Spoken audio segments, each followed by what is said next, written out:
Experiencing call failed on your T-Mobile device, often accompanied by network busy messages or VoLTE issues? You're not alone.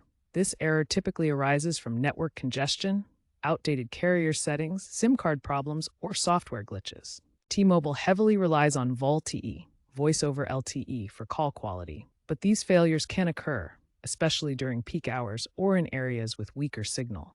To quickly address this, start by understanding that VoLTE transmits voice calls as data, and its failure often points to misconfiguration or handover issues. Also, be aware that outdated carrier settings can prevent VoLTE activation. SIM card problems can also cause issues.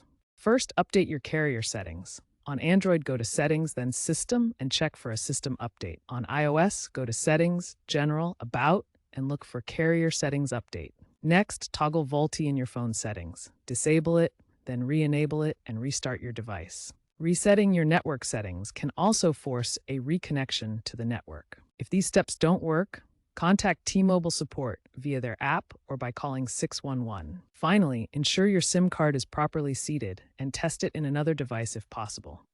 These proactive steps should resolve most call-failed issues.